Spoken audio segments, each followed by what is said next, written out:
Filosofia Nômade.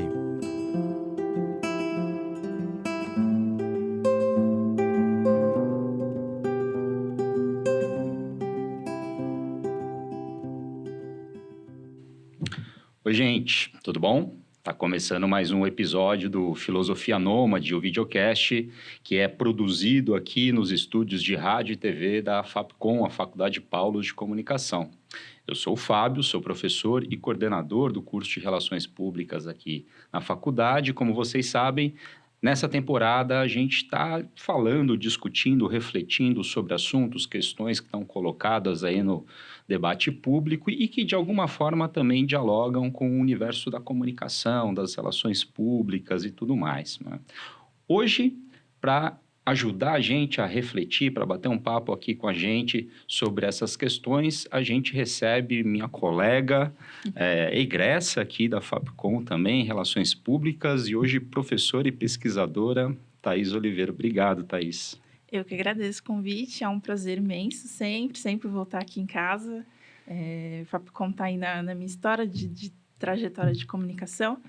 Então, estou bem feliz, obrigada pelo convite. Legal, a gente aqui agradece, né, a sua gentileza, a sua generosidade de estar aqui compartilhando com a gente hoje. Thaís, quem é a Thaís? Né? Além de Relações Públicas, egressa da FAPCOM, pesquisadora, professora, quem é a Thaís?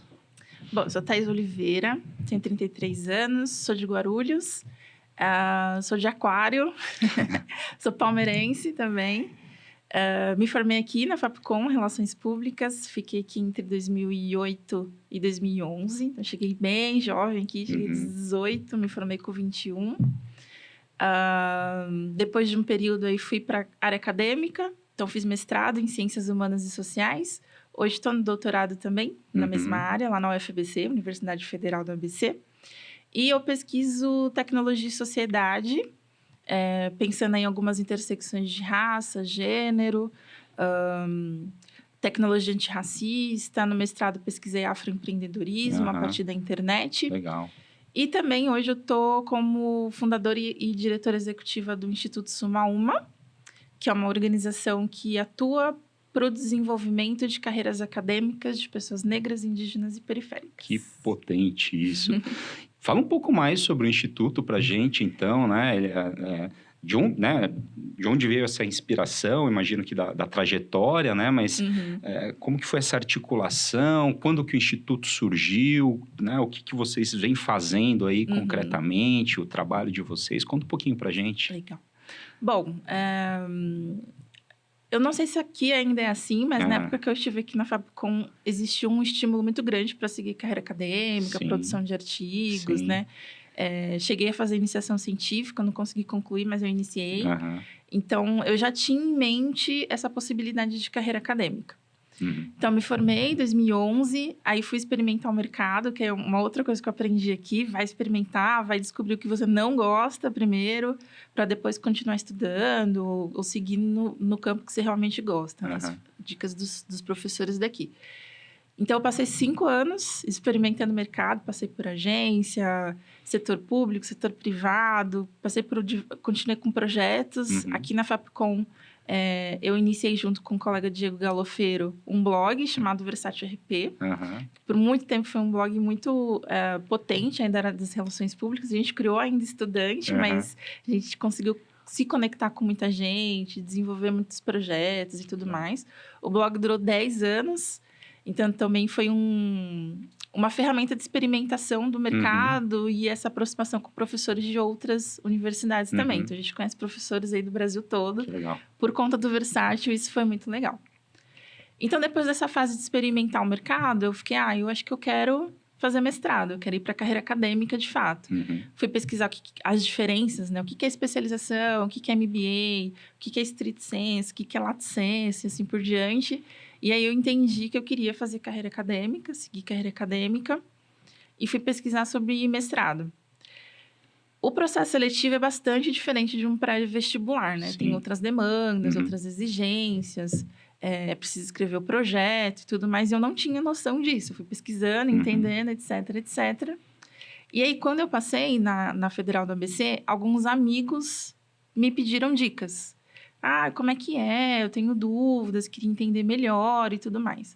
Aí eu organizei uma primeira roda de conversa com amigos mesmo, assim, não tinha nenhuma pretensão de virar um projeto. E aí eu achei tão interessante compartilhar isso e percebi que muita gente tem dificuldade de entender como é que é o processo seletivo, como que é a relação dentro da universidade mesmo, né? Numa pós-graduação e tudo mais. E aí, no ano seguinte, a gente lança um projeto chamado, que na época se chamava Mestres Pretos, que era com foco em pessoas negras que gostariam de acessar a pós-graduação, principalmente mestrado.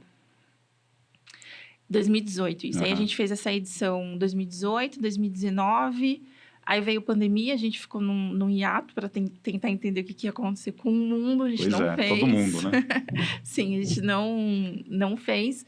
Mas aí, essas 3 experiências anteriores, conversando com as pessoas, eu comecei a perceber outras demandas. E demandas relacionadas à comunicação.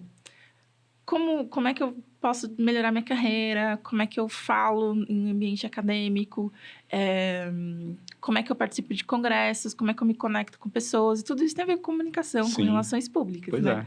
E a parte de preciso divulgar minha pesquisa, lancei um livro, como é que eu divulgo, etc. Então, eu vi uma conexão entre o meu interesse e desejo no campo acadêmico com relações públicas. Sua formação, sua trajetória profissional. E aí nasce a ideia de ter uma organização que trabalhe tanto com esse ciclo formativo para pessoas que querem ingressar, mas não sabem não sabem como é que funciona o processo seletivo, quanto também para uma fase posterior de profissionais e pesquisadores que já estão no campo acadêmico e precisam mostrar o que eles estão produzindo, escrevendo, etc. E aí o Instituto Suma Uma tem este escopo de tanto colaborar com a inserção de novos pesquisadores. Hoje a gente trabalha com um foco de pessoas negras, indígenas e periféricas. E a gente auxilia com serviços de comunicação para quem já está atuando também. Isso acontece através de oficinas? Como que é? Vocês têm algum material, publicações? Como é que vocês aplicam isso, né? Como é que funciona? Por exemplo, se eu tenho interesse, eu entro em contato, como é que é? Isso, a gente está dividido em áreas e projetos. Então, dentro da área de educação e pesquisa, a gente tem um curso preparatório, que é focado nas seleções, né, de pós-graduação. Por enquanto, a gente está elaborando ele uma vez por ano só. O ano passado, a gente teve uma edição já enquanto Instituto Suma Uma. A desse ano está com inscrições abertas, inclusive. E a gente tem mais ou menos de 10 a 15 aulas explicando como é que é o processo seletivo anterior a isso, na verdade, né? A gente explica o que é a universidade na pós-graduação, o que é um curso de mestrado, essa diferença de estrito sensu, lato sensu, por que precisa já ter um projeto escrito, como é que é a relação com o orientador, a importância de participar de grupos, de núcleos, de congressos, enfim, tudo que compete ao estar na academia nessa fase, né? Nesse nível de pós-graduando. Isso é online ou presencial? Desde a pandemia, a gente tem feito online. As edições anteriores, quando ainda era Mestres Pretos, era presencial. E aí, a gente focava aqui em São Paulo, Grande São Paulo. Mas aí, por conta da pandemia, a gente passou a fazer online. E mesmo com essa abertura, né? Ainda estamos em pandemia, mas com essa abertura, a gente permaneceu online porque a gente consegue alcançar pessoas de outras regiões também, né? Então, no processo seletivo, inclusive, a gente pergunta de qual região a pessoa é, para ter um equilíbrio entre todas as regiões do país e tudo mais. Então, está sendo online. Entendi. E, assim, a pessoa entra em contato, faz a inscrição, tem um número limitado de vagas?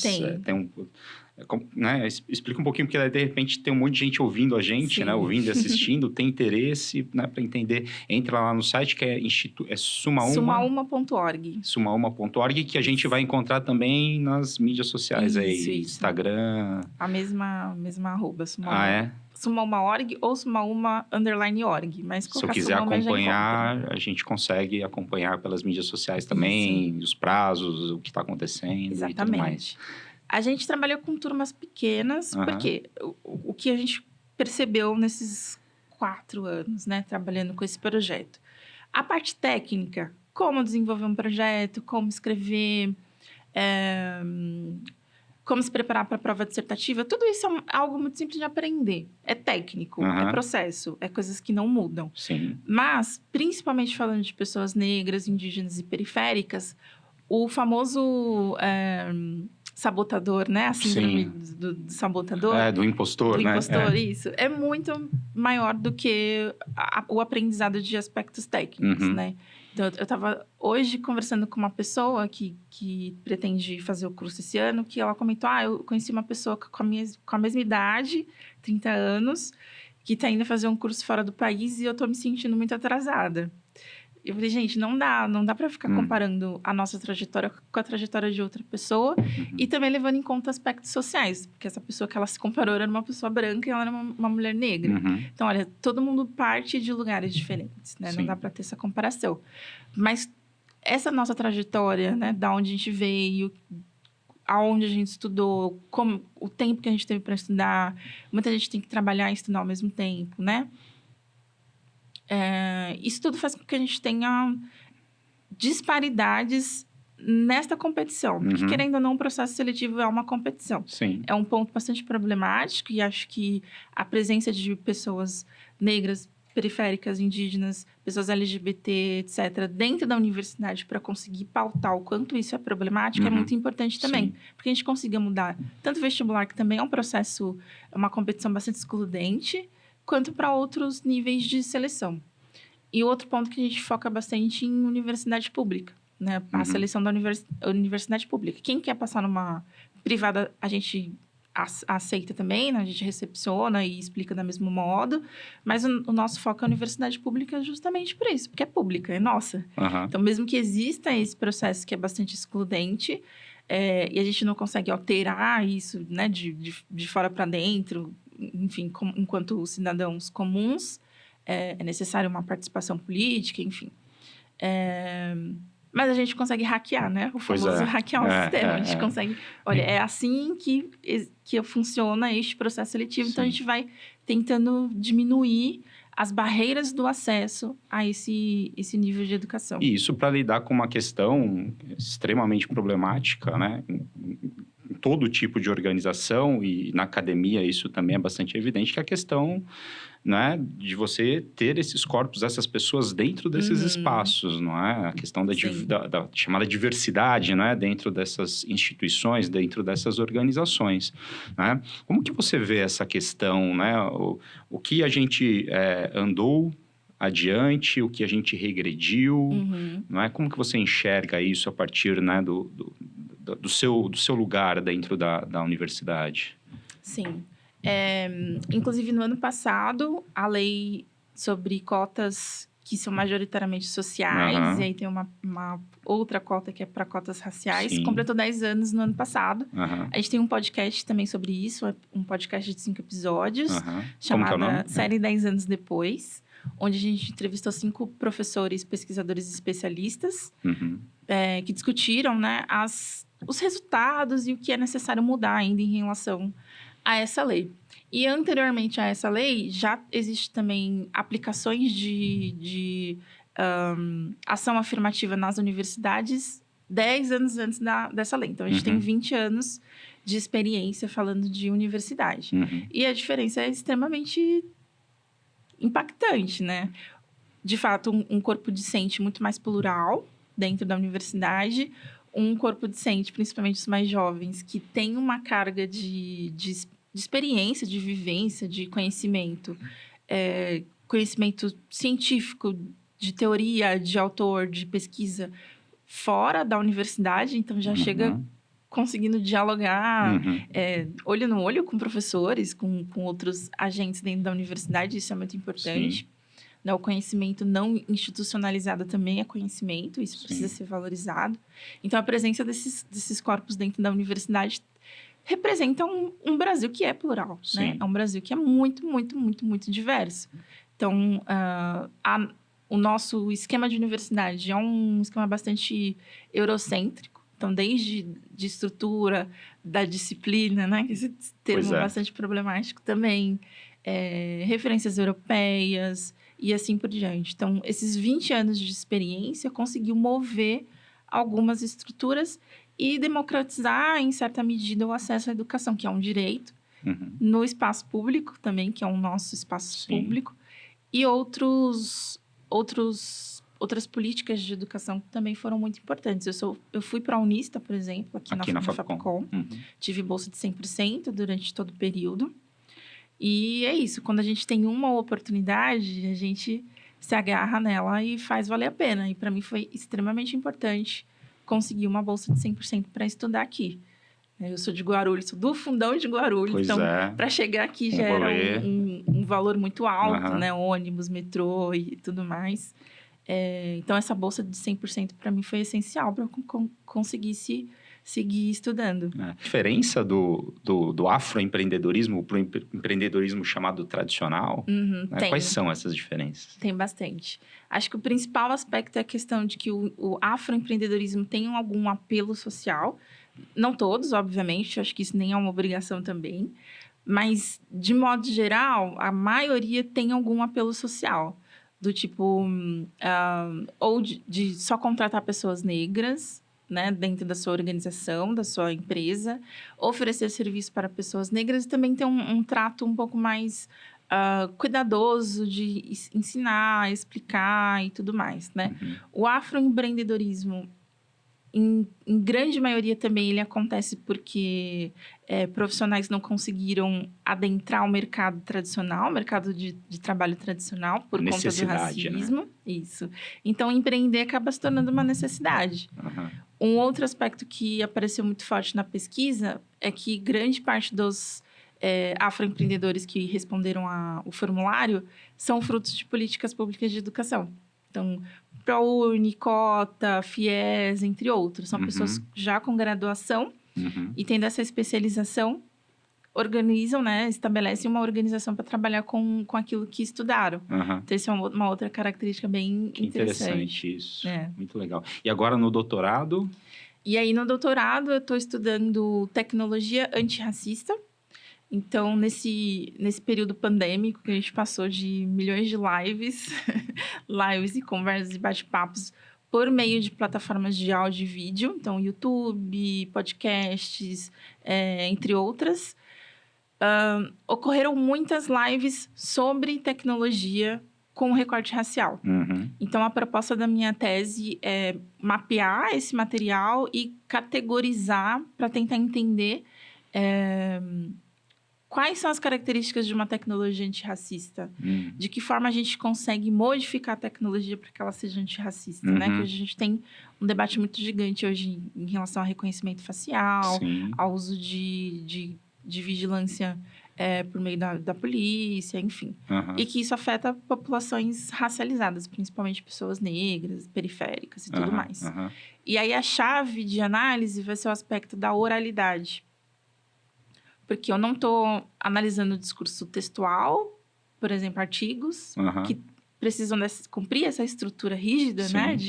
De uma produção de artigo, mas uma conversa um pouco mais livre, mais flexível, mais acessível. Então, entra aí o aspecto da oralidade, que é algo muito presente em culturas negras e indígenas, por exemplo, né? Essa troca de conhecimento por meio da oralidade. Então, eu vou utilizar essa chave de análise em plataformas de áudio e vídeo e recortando aí neste período que teve muito material para analisar. Tem bastante coisa, né? Você tá nesse processo ainda de identificar esses materiais? Já identificou tudo e tá... Eu estou iniciando o mapeamento. Então, eu tenho alguns que eu ou acompanhei, assisti, ou participei. Então, já tenho noção disso. Mas a ideia é conseguir mapear o máximo possível por meio dessas plataformas, né? Como YouTube, Spotify e assim por diante. Legal. Agora, antes, né, da trajetória acadêmica, como você mesma colocou, você tem, né, um momento aí da sua trajetória que você dialoga também, né, com o poder público, com as organizações sociais, né? Como que foi isso para você, né? Você sempre quis, por exemplo, trabalhar com organizações sociais, com projetos sociais, porque hoje o Instituto, de alguma forma, né, o Suma Uma é a materialização, né, concretização, né, de uma causa que você abraça e você, né, você, enfim, né, seu coletivo abraça, cria lá. E como que foi isso antes ali? Como que você adentrou esse universo aí do chamado terceiro setor, né, dessas organizações sociais? Como que foi isso para você? Já na época da faculdade, né, quando eu era graduanda, eu já queria muito trabalhar no terceiro setor. O meu projeto de TCC foi para uma organização do terceiro setor. Então, a gente fez um plano de relações públicas. Mas antes disso, na adolescência, eu já tinha uma atuação social, digamos assim. Eu era católica na época e eu participava da Pastoral da Juventude. E a Pastoral da Juventude tem aí uma atuação política na base bastante forte, né? Política social na base. Então, foi neste período onde eu desenvolvi minha consciência social, política, onde eu aprendi como é que funciona a política e tudo mais. Então, eu sempre tive essa relação, desde a adolescência. Durante a graduação, eu fiz os famosos pseudo-estágios, né? Esses estágios de atendimento, mas chamando de estágio. Pois é. E aí era era o que tinha, né? Isso, eu era prounista, 100% bolsista, mas eu tinha que me deslocar de Guarulhos para cá. Então, precisava de dinheiro para pelo menos pagar passagem e minha alimentação. Então, esses estágios eram o que aparecia. Eu só consegui fazer estágio realmente na área no último ano. Que aí eu trabalhei na Secretaria Estadual do Trabalho e numa agência de branding, atuando com social media. Durante aqui a graduação, a gente montou a primeira agência júnior. Eu não sei nem se isso é um fato histórico aqui na Fapcom, mas foi a nossa primeira agência júnior, chamada Integra, onde a gente juntou as 4 habilitações. Uma galera, tinha muita gente, acho que tinha umas 30 pessoas. De PP, JO, RTVI e RP. E RP, isso. E aí, a gente foi prestar serviço para uma escola de inglês com foco em temática racial, que é a Ebony English, que existe até hoje. E para a CUFA, que é da União Central Única das Favelas. A gente foi trabalhar na CUFA aqui na Real Parque. Então, isso também teve aí uma relação com aspecto social bastante forte, né? Principalmente com a CUFA e tudo mais. E foi muito legal, mas a gente fez isso num semestre antes de começar os TCCs de todo mundo, e a gente não conseguiu tocar. Manter, senão... E era uma época que a gente tinha... Além do TCC, a gente tinha aula, tinha que produzir artigo ainda, e tudo. Era uma fase bem corrida.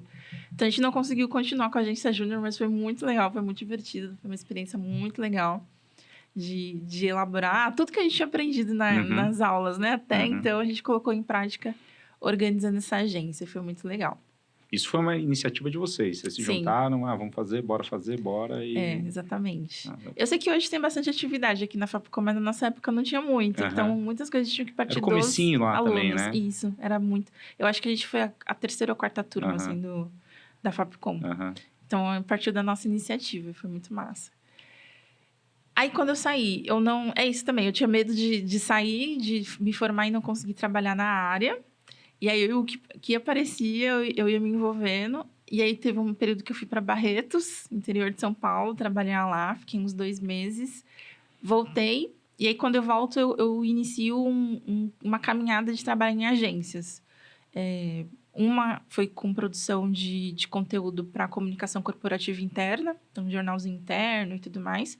Mas depois dessa, todas as minhas experiências estavam no campo de social media. Ou redação, planejamento, atendimento, enfim, todas as áreas de social media eu passei por algumas, ou fiz todas também, que a agência pequena tem isso. Faz tudo, né? Faz tudo. Mas sempre em mente que eu queria trabalhar no terceiro setor. Então, eu fui me organizando, me preparando, pesquisando organizações que eu queria entrar. E aí, eu consegui migrar desse campo mais geral da comunicação digital para a área de monitoramento e métricas, que é quando eu consigo entrar no Aprendiz. E aí, eu fiquei 3 anos lá. Que é uma ONG, né? Que é uma associação, que é uma ONG, que também lida com educação, com a temática da educação. E aí, eu passei 3 anos lá, atuando nessa área de métricas e monitoramento, dentro de um espaço que é como se fosse uma agência de comunicação, que presta serviço para outras organizações também.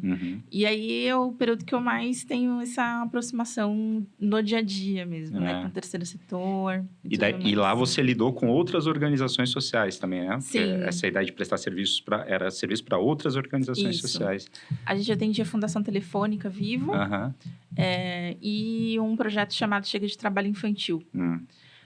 Então, é muito interessante, né? Observar a comunicação e a potência que a comunicação pode ter no campo do terceiro setor. Pois é. Sobretudo pensando nas limitações financeiras, principalmente, né? Que é muito diferente de atender uma corporação gigantesca que tem muito dinheiro para verba de mídia, por exemplo, e ter que lidar com um projeto como o Chega de Trabalho Infantil, que tem uma verba de mídia bastante limitada. Então, a criatividade tem que ser muito maior. Muito maior, né? E além dessas restrições que existem, né? De recursos, né? Porque é grana, são pessoas, às vezes são questões tecnológicas também, que se apresentam ali como dificuldades. Que outros aspectos você...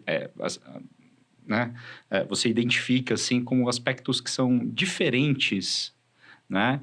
E que precisam ser trabalhados de forma diferente dentro de uma organização social, uma organização do terceiro setor, daquilo que normalmente a gente aprende, né? Pensando no universo corporativo. Porque é isso, né? Muito da nossa formação, quase toda ela é muito voltada para as questões corporativas. Você vai ter uma outra disciplina voltada para a área governamental, área pública, uma outra disciplina voltada para a área social, né? O que você identifica, assim, de adaptações, vamos dizer assim, né? Que precisam ser feitas nessa transição aí do universo corporativo para esse universo social e tal, as diferenças que existem? Eu acho que a principal diferença é que, de modo geral, as organizações lidam com algum problema social, né? Com alguma demanda social que aquela organização atua para tentar diminuir alguma disparidade ou tentar resolver.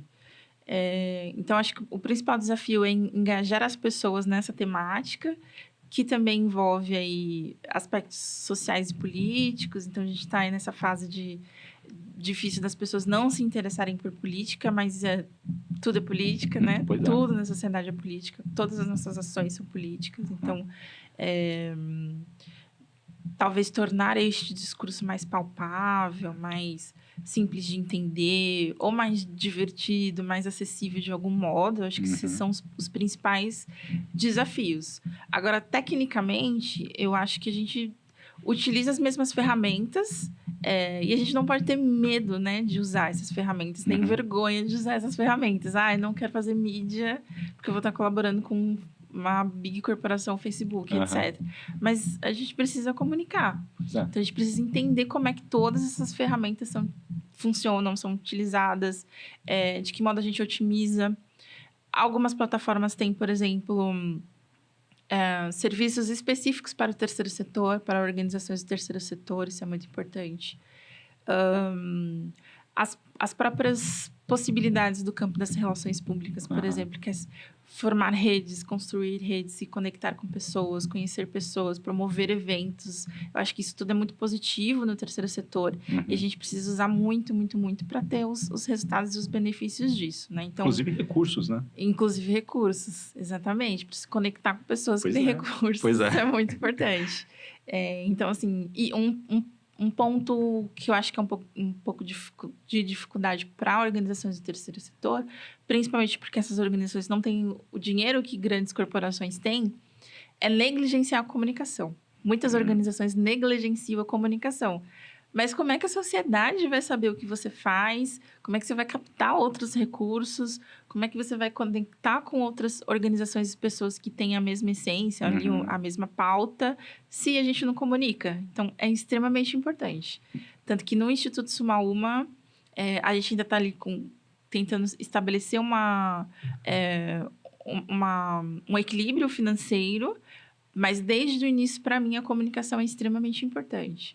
Então, o nome, a identidade visual, as redes sociais com a identidade visual, com conteúdo bacana, um site bacana, com as informações, tudo isso é muito importante para mim. Então, desde o início, essa foi a primeira parte que eu organizei, né? Comunicar os princípios organizacionais. Né? Exatamente. Então, a comunicação, para mim, é extremamente importante. Inclusive, nossa agência é a Elo Negro, do Douglas, que já passou por aqui também. Sim. Eles que cuidam de uma maneira muito cuidadosa, muito carinhosa. Um outro aspecto, né? Conectando aí a minha pesquisa com a minha atuação, eu estudei afroempreendedorismo, então também eu tenho é muito importante contratar pessoas negras para os serviços dentro do Instituto Sumalma também. E aí você falou do nome, conta pra gente, de onde vem o nome? Da Sumalma? Sumalma é uma árvore presente na Amazônia e em alguns países do continente africano. É uma árvore enorme, muito, muito, muito grande. É uma árvore que tem uma característica comunitária muito grande, então ela armazena água e distribui para as outras árvores próximas. Ela também solta muitas sementes por meio das suas folhas, então acaba germinando e dando alimentação para outras. Ela, por ser muito, muito, muito grande, ela também é ponto de referência para barqueiros. Que legal. Então, esses aspectos da árvore, eu quis colocar na essência da organização, que é justamente principalmente o compartilhar, o criar redes, o desenvolver outras pessoas, ter muito esse aspecto da rede e do compartilhamento de conhecimento. Que legal. Bem legal, hein? Isso. E daí você comentou dos recursos, né? Vocês estão buscando aí esse equilíbrio e tal.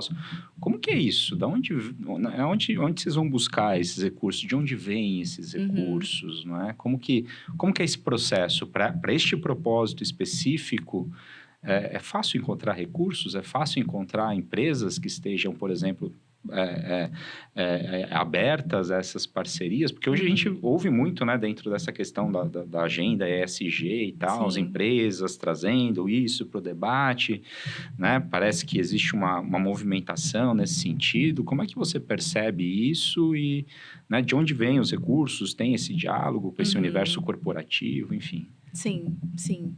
É necessário ter, né?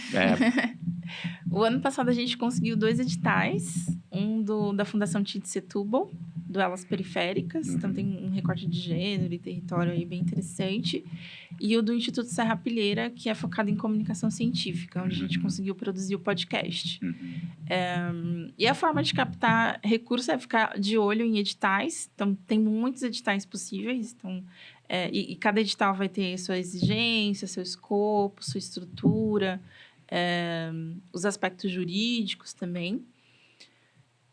A gente tem bastante interesse em fellowship e grants de fora do país. Então, existe uma gama de possibilidades bem interessantes. Então, a gente tem olhado bastante para isso. Tem emenda parlamentar, que também é possível. Essa parceria com corporações. Então, muitas organizações têm aí o seu setor social, onde elas colaboram financeiramente com projetos ou com organizações de desenvolvimento institucional. Então, isso é bem importante. Mas aí, pensando do ponto de vista da organização, né? Como é que a gente escolhe de quem a gente vai receber dinheiro, que isso é muito importante, isso é importante também, né? Exatamente. Tem que ter um alinhamento aí do seu propósito e outros aspectos éticos. Em relação a de onde está vindo esse dinheiro. Então, é muito importante que a gente elabore as listas de onde nós gostaríamos de receber ou poderíamos receber dinheiro e de onde, de jeito nenhum, a gente vai receber dinheiro. Tem isso em mente. Porque senão a gente foge do nosso propósito, né? Das nossas... Tudo isso que a gente determina, né? Dos nossos princípios organizacionais, né? A missão, visão, valores, principalmente valores. A gente não pode se distanciar disso. Por isso que é a primeira etapa que a gente elabora no nosso planejamento sempre, né? Onde estão esses recursos e com quem a gente aceita conversar, com quem não tem conversa. Exato. Senão a gente esvazia, né? Acaba se tornando uma relação hipócrita, né? De onde está vindo esse dinheiro, dependendo de onde está vindo esse dinheiro. E o seu propósito não faz sentido, esse diálogo, né? Então... Isso é bem importante, determinar de onde a gente gostaria de receber dinheiro e de onde a gente não quer receber dinheiro de jeito nenhum. Nesses 2 exemplos que você citou, Serra Pilheira, se não está enganado, é ligado a uma instituição, uma fundação, acho que familiar, né? Eu não sei se é familiar, não me recordo, mas é talvez a única organização privada que investe em ciência aqui no Brasil. Verdade. E vem de um capital... de uma pessoa, né? De uma família. Não sei se a organização tem essa estrutura familiar, mas o capital vem de uma pessoa. E eles investem em comunicação científica, em formação de novos pesquisadores e assim por diante. Então, a gente conseguiu participar dessa chamada, que é o papel da ciência no Brasil de amanhã, o ano passado.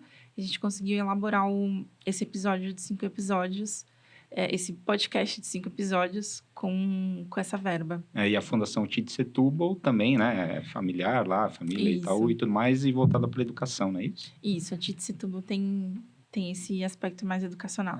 E tem outras instituições aí colocadas, né, nesse mapeamento que vocês fazem. Tem muitas instituições, institutos, fundações, empresas, né, que estão fazendo seus investimentos sociais nessa direção, educação, ciência, enfim, né, essas temáticas que de alguma forma têm a ver com o trabalho de vocês, ou isso é minoritário? Como é que vocês enxergam isso do mapeamento que vocês têm? Até que tem bastante. Tem bastante organização, assim. Uma outra forma da gente tentar captar é por meio dos fundos, né? Que é meio que uma mediação entre as corporações com grana e os projetos que precisam receber dinheiro. Então, por exemplo, aqui a gente tem o Fundo Brasil, o Fundo Baobá, que é específico para projetos com recorte racial, o Fundo Elas, que é específico para projetos de mulheres, liderados ou que tem uma maioria de mulheres na organização.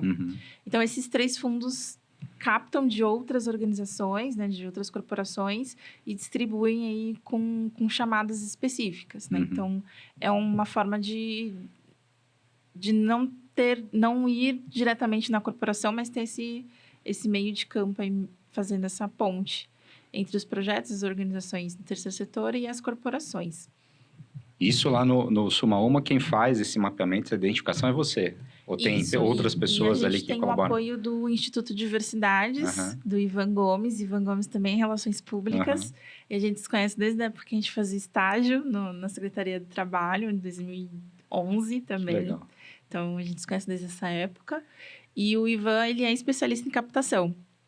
E que é um outro aspecto muito bom, né? Por ser relações públicas. Tem que se relacionar, tem que conversar, tem que conhecer gente, tem que participar de eventos e tudo mais. E ele tem esse perfil bem característico, assim, bem forte.